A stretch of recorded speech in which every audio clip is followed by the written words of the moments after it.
జీవితంలో ఒక్కసారైనా చేయాల్సిన యాత్ర చార్ధామ్. లతగారి ఆధ్వర్యంలో సంప్రదించండి. పశ్చిమాసియా సంక్షోభానికి ముగింపు ఎప్పుడు? ఇరాన్ మొత్తం విధ్వంసం పాలైంది, అలానే ఇజ్రాయెల్ కూడా కోలుకోలేని దెబ్బతింది. ఈ నేపథ్యంలోనే ఇస్లామాబాద్ వేదికగా చర్చలు మొదలయ్యాయి. యుద్ధము, శాంతి, ఈ రెండింటిలో ప్రపంచ దేశాలు ఎటువైపు నడవబోతున్నాయి? ఈ అంశాలపైన విశ్లేషణ చూద్దాం. మనతో పాటు డాక్టర్ రమేష్ బాబు గారు, పశ్చిమ బెంగాల్ మాజీ డీజీపీ, అలానే అంతర్జాతీయ వ్యవహారాల నిపుణులు ఉన్నారు. నమస్తే సార్. నమస్కారం సార్, ఇరాన్ ఇజ్రాయెల్ యుద్ధం, అది అమెరికా ఎంట్రీతో, అమెరికా తీసుకున్నటువంటి నిర్ణయాలతో మొత్తం ప్రపంచం అంతా ఇప్పుడు అతలాకుతలం అయిపోయినటువంటి పరిస్థితి ఉంది. ఫైనల్గా ఒక కన్క్లూజన్ రాబోతుంది, చర్చలు మొదలయ్యాయి, అన్ని సంకేతాలు స్పష్టంగా వచ్చినాయి. సో ఇది శాంతి మంత్రం జపించడానికి సరైన సమయమేనా? ఇరాన్ కూడా శాంతించడానికి సిద్ధంగా ఉంటుందా? ఇప్పుడు హ్యాన్స్ మార్గాంత్ అనే ఒక ప్రొఫెసర్ ఉండేవారు యుఎస్ లో. వారు ఎక్స్పర్ట్ ఇంటర్నేషనల్ మ్యాటర్స్ లో వారు ఒక మాట అనేవారు, a threat is a threat as long as it is not executed. Okay, అంటే వార్ అనేది యాక్చువల్గా it becomes an executed threat. As long as war is being threatened and it is not used, then it works as a great hard diplomacy. Okay, కాకుండా వార్ని మనం యుద్ధంలోకి దిగితే, యుద్ధంలో దిగడం అనేది అంటే రెండు పార్టీలు కనుక కోర్టుకి వెళ్ళినట్టు. ఎవడు గెలుస్తాడో, ఎవడు ఓడిపోతాడో, ఎప్పుడు గెలుస్తాడో, ఎప్పుడు ఓడిపోతాడో, ఓడిపోయిన వాడికి ఎంత లాసో, గెలిచిన వాడికి ఎంత గెయినో, లేదా ఇద్దరికి లాసా అనేది ఎవరు నిర్ణయించలేదు. ఫర్ ఎగ్జాంపుల్, మీరు సెకండ్ వరల్డ్ వార్ చూస్తే బ్రిటను నాశనమైంది, జర్మనీ నాశనమైంది. అంశాలు వేరు. జర్మన్ పూర్తిగా నాశనమైంది, జర్మనీ. బ్రిటన్కి వచ్చే నాశనమైంది. ఏ లెవెల్లో నాశనమైంది అంటే, రవి అస్తమించిన బ్రిటిష్ సామ్రాజ్యం రవి అస్తమించే బ్రిటిష్ సామ్రాజ్యంలాగా అయిపోయింది. మనం చూసాం. ఒక రకంగా మనలాంటి దేశాలకు చాలా వరకు స్వాతంత్రం రావడానికి కారణం సెకండ్ వరల్డ్ వార్, నా ఉద్దేశం. అదర్వైజ్ మనం ఎక్కడేదో స్వాతంత్ర సంగ్రామం చేసామో దానివల్ల వచ్చిందని అనుకోవడం, అది ఎంతవరకు సమంజసం అనేది చరిత్రకారులు తర్వాత నిర్ణయిస్తారు. కానీ నా ఉద్దేశంలో వార్ అనేది it's a very dangerous game. ఇప్పుడు ఇది జరుగుతున్న ఇరాన్, ఇజ్రాయిల్ అండ్ యుఎస్ ఈ వార్ అనేది, దీంతో పాటు రష్యన్ యుక్రెయిన్ వార్, అలానే ఇంతకుముందు అట్లా మన మదూరో అని ఆయన్ని క్యాప్చర్ తీసుకువెళ్ళిపోయారు అక్కడ, Robert Maduro. Yes, in Venezuela. ఆ తర్వాత నెక్స్ట్ క్యూబా. ఇలా మనకి కొన్ని అంశాలు కనపడుతూ ఉన్నాయి. మన తర్వాత ఈ జన్జీవాలా జరిగినటువంటి వేషాలు చూసాం మనం. బంగ్లాదేశ్లో చూసాం, అలానే మనం నేపాల్లో చూసాం, ఇంతకుముందు శ్రీలంకలో చూసాం. మళ్ళీ మొన్న మధ్య జరిగిన ఎలక్షన్స్లో వెస్ట్ బెంగాల్ బార్డర్తో పాటు అక్కడ ఉండే ఈ ఫండమెంటలిస్ట్ పార్టీలన్నీ రూలింగ్ రావడం చూసాం. ఇవన్నీ చూస్తే మనకు అనిపించింది ఏంటంటే, it's a war not among ideologies, it's a war for self interest. Iran అన్నది ఒక, as long as it pursues the nuclear program, every one especially Israel will be definitely against it, not from now, right from the day Israel has been formed in 1948. అప్పటి నుంచి కూడా ఇప్పటిదాకా ఎక్కడైతే ఈ అణ్వాస్త్రాలు, అణు క్షిపణులు తయారు చేసి ఇజ్రాయెల్ అనే చాలా స్మాల్ కంట్రీని లేపేయగలుగుతారు అన్న వారికి ఎక్కడైతే ఆ థ్రెట్ తొలుస్తుందో, వాళ్ళు ఇంకొక అంగ్రేజీలో ఇంకొక సేయింగ్ ఉందండి, ఇంగ్లీష్లో, offence best form of defence. ఇప్పుడు జరుగుతున్నది ఇజ్రాయెల్ దీని మీద చేయడానికి కారణం offence is the best form of defence. కానీ మీరు మూల కారణాలు, మీరు ఒక చిన్న ప్రశ్న అడిగారు, దానికి చాలా భారత అంత రిప్లై ఉంది, ఇచ్చి తీరాలి నేను. అందుకని మీరు కొంచెం ఓపిక పడండి. ఇది కనుక అక్టోబర్ 2022లో జరిగినటువంటి 23లోనో వీళ్ళు, ఐ థింక్ 24 అక్టోబర్ 2024లో ఈ హమాస్ వాళ్ళు కనుక ఇజ్రాయెల్ వాళ్ళ ఫెస్టివల్ రోజున ఆ రైడ్ చేయకుండా ఉంటే కొంచెం ఇది వేరే రకంగా ఉండేది. ఈ లెవెల్ ఇంకో రకంగా ఉండేది. ఏం చేశారంటే వీళ్ళు ముజే మార్ అన్నట్టుగా వాళ్ళకి వీళ్ళే తెచ్చుకున్నారు. ఇంకోటి, ఇరాన్ అనేది తన వరకు తాను చూసుకుంటే అదొక వేరే విషయం. సౌదీ అరేబియా ఉంది, తన వరకు తాను చూసుకుంటుంది. అలానే చాలా యునైటెడ్ అరబ్ ఎమిరేట్స్ ఉన్నాయి, బహ్రెయిన్, ఇలాంటి కంట్రీస్ అన్ని చాలా ఉన్నాయి. వాళ్ళ వరకు యమన్ ఉంది. It's not an Arab, it's an Arab country, but it's not oil rich country. వాళ్ళ విషయాలు వాళ్ళు చూసుకుంటారు. ఇరాన్ అనేటప్పటికీ it has got an ambition, right near rock, ఏంటంటే నేను ఇస్లామిక్ వరల్డ్కి నేను లీడ్ చేస్తాను, లేదా షియా ఇస్లామిక్ వరల్డ్ నేను లీడ్ చేస్తాను. ఈ అరబ్స్ ఏమి చేయలేని పని నేను చేస్తాను. అరబ్స్కి, పర్షియన్స్కి ఒక 1000 సంవత్సరాల నాటి ఒక కాంపిటీషన్ ఉంది, ఒక యుద్ధం ఉంది, ఒక రైవలరీ. ఇప్పుడు 3 వర్డ్స్ ఉన్నాయండి, రైవలరీ, వార్. ఈ 3 ఎప్పుడు ఎలా చేంజ్ అవుతాయి అనేది ఆ కొట్టుకునే వాళ్ళ మానసిక పరిస్థితిని బట్టి ఆధారపడుతుంది. రైట్. కొంత పీస్ఫుల్గా ఉంటే కాంపిటీషన్ అంటారు, ఇప్పుడు మనకి చైనాకి లేదా మనకి యుఎస్కి ఉన్నట్టుగా ఎకనామిక్ కాంపిటీషన్. కానీ ఇప్పుడు ఈ ఆల్మోస్ట్ ఒక 40 డేస్ పైన జరిగిన యుద్ధం తర్వాత చర్చల ప్రక్రియ అనేది మొదటిసారిగా జరిగింది. మధ్యవర్తుల ద్వారా జరుగుతున్నా కానీ చర్చల ప్రక్రియకి అయితే ఒక బీజం పడింది ఒక విధంగా. సో ఇది ఫ్రూట్ఫుల్ అవుతుంది అనేటువంటి చాలా హోప్ ఏమైనా ఉందా? చాలా ఫ్రూట్ఫుల్ అవుతుంది. దీనికి కారణం ఏంటంటే అమెరికాలో the man who really matters as on today is the vice president J D Vance sir.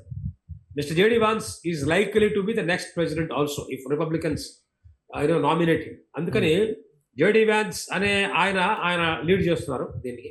ఆయనతో పాటు ప్రెసిడెంట్ ఆఫ్ యునైటెడ్ స్టేట్స్ పోటస్ వారి సన్-ఇన్-లా జెరెడ్ వారు కూడా దీంట్లో ఉన్నారు. అలానే విట్కాఫ్ అని ఇంకొక ఆయన ఉన్నారు, వారిని నమ్ముతారు. అంటే యాక్చువల్గా ప్రెసిడెంట్ ఆఫ్ యునైటెడ్ స్టేట్స్ లేకపోయినా చర్చలో ఆయన ఉన్నట్టే. అంటే దాని అర్థం ఏంటంటే president of United states the most powerful and the most important decision maker in the world as on today. Okay. So ఆయన తనకు సంబంధించిన ముగ్గురు most important trust worthy persons ఇక్కడ పంపించారంటే ఈ సీరియస్ అబౌట్. అండ్ ఇంకొకటి మనం గుర్తుపెట్టుకోవాలి, మీరు నన్ను క్షమించాలి, నేను మళ్ళీ I have to quote John F Kennedy. John F Kennedy ఈ వియత్నాం వార్ అయిపోయిన తర్వాత వియత్నాం వార్ ముందు రష్యాకి యుఎస్కి కోల్డ్ వార్లో క్యూబన్ క్రైసిస్ జరిగింది, మిసైల్ క్రైసిస్. అప్పుడు ఒక మాట అన్నారు ఆయన before his assassination, we are not afraid of negotiation but we will never negotiate out of fear. అంటే we are not fearful of negotiation but will never negotiate out of fear. ఇప్పుడు వచ్చేప్పటికి ఏంటంటే who is the other party which is compelled to come to negotiation అంటే Iran has no other way. అది వాళ్ళు వచ్చారు, మంచిది, చాలా మంచిది. ఎందుకంటే అల్టిమేట్ గా మనం తెలుసుకోవాల్సింది ఏంటంటే Iran is not merely Islamic Republic guards, IRG కాదు. ఇరాన్ అంటే అయతుల్లా ఖొమైనీ కానీ వారి సన్ కానీ కాదు, మొతాబుల్ ఖొమైనీ. ఇరాన్ అంటే ఇరానీ ప్రజలు దాదాపు 10 కోట్ల మంది. వాళ్ళ క్షేమం దృష్ట్యా వాళ్ళు మనుషులు వాళ్ళ క్షేమం దృష్ట్యా వాళ్ళు at least they have a breathing space. మరొక విషయం మీరు గమనించాలి ఏంటంటే వార్లో ఆర్ట్ ఆఫ్ వార్ అని ఒక బుక్ ఉంది. This is one I always read this book, art of war by సున్ త్జు. ఎక్స్ట్రాడనరీగా రాశారు బుక్. దాంట్లో ఏం చెప్తారంటే మీరు యుద్ధం అనేది కంటిన్యూస్ ప్రక్రియ. It may take 15 days, it may take 15 years. There were wars which were fought for 30 years. ఉన్నాయి, 100 years కూడా ఉన్నాయి. సో అలాంటి వారిలో మీరు ఒక్కసారి వెనక్కి తీసుకోవడం, సింహావలోకనం లాగా ఒక్కసారి నెగోషియేషన్ తీసుకోవడం, మళ్ళీ శక్తి పుంజుకొని మళ్ళీ వెళ్ళడం. సో ఇరాన్ కానీ యుఎస్ కానీ ఇజ్రాయెల్ కానీ ఈ మూడు కూడా ఈసారి సీరియస్గా ఉన్నాయి. 40 రోజుల్లో ఏ పని డిస్ట్రాయ్ చేస్తారు అవన్నీ చేశారు. మొన్న నేను విన్నది ఏంటంటే ఆ అమెరికన్ పైలట్ని రెస్క్యూ చేయడం అనేది ఒక నెపం మాత్రమే. వాళ్ళు అక్కడ ఉండే యురేనియంని క్యాప్చర్ చేయడానికి చేశారు, అది కూడా క్యాప్చర్ చేశారని విన్నాను. 540 కిలోస్ ఎంతో ఆ యురేనియం. ఇప్పుడు ఆ యురేనియం లేకపోతే ఆ యురేనియంని తీసుకురావడానికి వాళ్ళకి 40 ఏళ్ళు పట్టింది. ఇప్పుడు ఆ యురేనియం లేకపోతే మళ్ళీ ఇంకో 40 ఏళ్ళు పట్టచ్చు, ఇంకా కూడా ఎక్కువ పట్టచ్చు. సో న్యాచురల్లీ మీ మెయిన్ ఎయిమ్ అనేది మీకు అయిన తర్వాత మీకు రిట్రీట్ కావడానికి. ఇప్పుడు మీరు చూస్తే మన చిన్నప్పుడు, అంటే ఇప్పుడు ఏం చూడటం కానీ చిన్నప్పుడు మేము కొళాయిల దగ్గర పంపు నీళ్ళ దగ్గర తగాదాలు చూసేవాడు. తగాదాలు కొట్టుకొని పంపు నీళ్ళు రాగానే మళ్ళీ తగాదాలు కొంచెం ఇదైపోయి ఎవరికి వాళ్ళు నీళ్ళు కొట్టుకుని వెళ్ళిపోయేవాడు. ఇప్పుడు జరుగుతున్నది. ఇప్పుడు ఏం జరుగుతుందంటే పంపులో సడన్ గా నీళ్లు వచ్చేటప్పటికి మిగతా వాళ్ళంతా ఎవరికి వాళ్ళు సర్దుకొని అప్పటిదాకా కొట్టుకునేవాళ్ళు సర్దుకొని ఎట్లా కూడా మనం బిందెలో నీళ్లు పంపుకొని వెళ్ళిపోవాలి, ఇంటికి చేరాలి అన్న ఉద్దేశం ఎలా ఉంటుందో కొట్లాటలు మర్చిపోతారు. ఇదే రకంగా ఈ 3 కంట్రీస్ కూడా వాళ్ళ పీపుల్ కి వాళ్ళు. కానీ ఒకటి సార్, అంటే ఒకటి ఇప్పుడు ఇరాన్, అమెరికా, ఇజ్రాయెల్ ఓవైపు నుంచి శాంతి ఒప్పందం అనగానే ఇరాన్, అమెరికా మాట్లాడుతున్నట్టుగా ఇజ్రాయెల్ మాట్లాడట్లా. ఇజ్రాయెల్ ఇక్కడ బాంబింగ్ చేస్తుంది, లేదా ఇక్కడ కాకపోతే లెబనాన్ మీద వేస్తుంది. ఎవరికైతే ఇరాన్ సపోర్టివ్గా ఉంటుందో అక్కడ అటాక్స్ జరుగుతున్నాయి అనే దానివల్ల మళ్ళీ చర్చలు మొదటికి వస్తున్నాయి. సో ఇలా ఉంటే అసలు పరిష్కారం దొరుకుతుందా? మీరు చాలా ఇష్యూస్ని దగ్గర నుంచి చూసి ఉంటారు కదా అంతర్జాతీయ వ్యవహారాల విషయంలో. ఇలా ఉంటే ఒక సమస్యకి సామరస్య పరిష్కారానికి అవకాశం ఉంటుందా? చాలా ఎక్స్ట్రాడనరీ ప్రశ్న వేశారు మీరు. ఒకటి మాత్రం గమనించాలి, war takes place either among the countries or nation states or among groups of nation states. Warsaw versus NATO, అలానే ఏషియన్ వర్సెస్ సార్క్, ఇలా వార్స్ అనేవి నార్మల్ గా ఇప్పుడు ఈ కాలంలో ఈ 21st centuryలో మనం చూసిన వార్ అన్ని కూడా నేషన్ వర్సెస్ నేషన్, అంటే ఒక state versus another state. Please understand, state అంటే 4 పార్ట్స్ ఉంటాయి. Government, people, sovereignty and territory. ఈ 4 కలిపితే స్టేట్ అంటాం, కేవలం గవర్నమెంట్ కాదు. సో నా wars are not fought between Iran government and US government. No, that's wrong. Wars are not fought between Iranian people and US people. No, that's not wrong. That's wrong. War is fought between state of Iran and state of the United States of America or United States. అంటే ఇక్కడ మనం చూడాల్సింది ఏంటంటే, ఇక్కడ Lebanon మీద Israel దాడి చేస్తుందా లేదా ఇరాన్కి సంబంధమే లేదు. ఎందుకంటే Iran now in a position, not in a position to God Lebanon also. తన చాప కిందకే నీరు వస్తే ఇంకొకటి ఇంట్లో పోయి మీరు రసగుల్లా లెక్క ఇస్తారు, అది అయ్యే పని కాదు. అందుకని ఇరాన్ని తాను రక్షించుకునే ముందు, ఆ తర్వాత ఎవడి చావు ఏదో అంటారే, తాంబూల చావు తన్నుకు చావండి, అలాగా ఎవడి బాధ వాడు పడాలి. అందుకని లెబనాన్ కానీ ఈ టోటల్ స్టోరీలో ఆర్బిట్రేషన్, నెగోషియేషన్స్ మొత్తం అంతా మేమే చేస్తున్నామని పాకిస్తాన్ చాలా క్లెయిమ్ చేసుకుంటుంది. ఏంటి అసలు పాకిస్తాన్ రోల్ ఏంటి ఇందులో? అందరికంటే ఎక్కువ అవకాశం ఉంది ఇండియాకి అని ప్రచారం విపరీతంగా జరిగింది. ఇండియా ఎందుకు అసలు ఇన్వాల్వ్ కాలేదు ఈ నెగోషియేషన్స్ పార్ట్లో? Not involve because India is absolutely a country which needs to guard its interest. మన ఏంటంటే హార్మూజ్ ద్వారా మనం ఇప్పటిదాకా మీరు చూస్తే India is the only country this thing మన మన మన మన యొక్క నౌకల్ని మాత్రమే వాళ్ళు పంపించారు. అటు యుఎస్ తోనూ మంచి రిలేషన్స్ ఉన్నాయి. యుద్ధం జరగకముందు 2 రోజుల ముందు మన ప్రధానమంత్రి గారు ఇజ్రాయెల్ ఉన్నారు, వాడు వచ్చారు. ఇవన్నీ చూస్తే మీకు అర్థమైందంటే మనం అందరితోనూ మనకి చాలా మంది ఫ్రెండ్స్ ఉన్నారు ఈ అరబ్ వరల్డ్. మన స్వామినాథ్ ఆలయం కూడా అక్కడ తెరిపాం. మన వాడు లక్షల మంది అక్కడ పనిచేస్తున్నారు మొత్తం. అందుకని మనం గల్ఫ్ కానీ ఇరాన్ లో కానీ మనం వాళ్ళతోటి ఈ నెగోషియేషన్ అని పెట్టి ఏదో ఇంటర్నేషనల్ లెవెల్ మనకు నోబెల్ ప్రైజ్ వస్తున్నాం, ఇంకోటి వస్తున్నాం, ఇలాంటి తొందరపాటు చర్యలకి మనం బలి కాకుండా మనం చాలా శ్రద్ధగా చాలా చక్కగా డెసిషన్ తీసుకున్నాము. ఎందుకంటే 2 ఆంబోతులు పొట్టాడుకున్నప్పుడు మనం సాక్షిభూతంగా బయట ఉండి చూడటం బెస్ట్, కానీ వాటి మధ్య దూరడం అది ఇక పాకిస్తాన్ ఎందుకు దూరిందంటారా? పాకిస్తాన్ అంటే ఒక స్టేట్ కాదు, అది ఒక మాఫియా. మాఫియా ఏంటి? చిన్నప్పుడు మీరు మాఫియా ఆధ్వర్యంలోనే శాంతి ఒప్పందం అంటే ఆసక్తికరంగా ఉంటుంది. చెప్తున్నాను, ఆధ్వర్యం ఏమి లేదు, అది ఆధ్వర్యం కాదు, అది ఏం కాదండి. అది పాకిస్తాన్ అనేది ఎందుకంటే Pakistan is neighbouring to Iran. Okay. And Pakistan is a Sunni state. Pakistan and Saudi Arabia has got వాళ్ళిద్దరికి ఒప్పందం ఉంది, మిలిటరీ ఒప్పందం. అంటే యాక్చువల్ గా Saudi Arabia has directed Pakistan to do it's proxy. అది జరిగింది. ఓకే. సో ఈ సమస్యకి పరిష్కారం ఈ చర్చల ద్వారా రావచ్చని ఆశించవచ్చు. ఎందుకంటే ఆర్థిక సంక్షోభం దిశగా ప్రపంచం వెళ్ళిపోతుంది అనే హెచ్చరికలు వస్తున్నాయి. ఒకటి చెప్తున్నాను, ప్రపంచంలో ఏమవుతుందా, ఆ ప్రపంచం బతుకుతుందా చస్తుందా అనేది యుఎస్ ప్రెసిడెంట్కి అవసరం లేదు. అలా గనక అవసరం ఉండుంటే 1918 ఫస్ట్ వరల్డ్ వార్ లో, సెకండ్ వరల్డ్ వార్ లో వాళ్ళు ఆ రకంగా ఉండేవారు. సెకండ్ వరల్డ్ వార్ లో కూడా లాస్ట్ మొమెంట్ లో యుఎస్ వాళ్ళు వచ్చారు. అక్బర్ మీద జరిగిన అటాక్ అనేది అది జస్ట్ ఒక జస్టిఫికేషన్. అదే వాళ్ళకి అర్థమైంది, ఇంగ్లాండ్ పడిపోతున్నదిరా, ఈ టైంలో ఇంకా మనం రాజ్యం తీసుకోవాలి, మనం రెస్పాన్సిబిలిటీ తీసుకోవాలి. ప్యాక్స్ బ్రిటానికా అన్న కాన్సెప్ట్ వెళ్ళిపోతున్నది, అస్తమిస్తున్నది.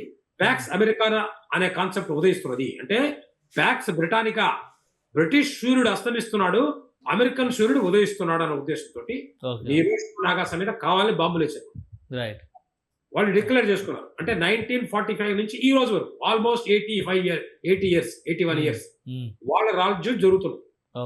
మధ్యలో సోవియట్ యూనియన్ ఛాలెంజ్ చేసింది. ఒక 40 ఏళ్లలో సోవియట్ యూనియన్ ఖతం అయిపోయింది. 81 యుఎస్ఎస్ఆర్ ఖతం అయిపోయింది. ఇప్పుడు రష్యా అనేది ఒక 10th స్టేట్ కో 11th స్టేట్ కో వెళ్ళిపోయింది. ఒకప్పుడు వాళ్ళకి దాటుగా నిలబడింది. కానీ మీరు గమనించాల్సింది ఏంటంటే సామగ్రికమైన, that's why I appreciate United States. United States అనేది కేవలం ఒక మిలిటరీ పవర్ కాదు, technological power, economical power, scientific technical power.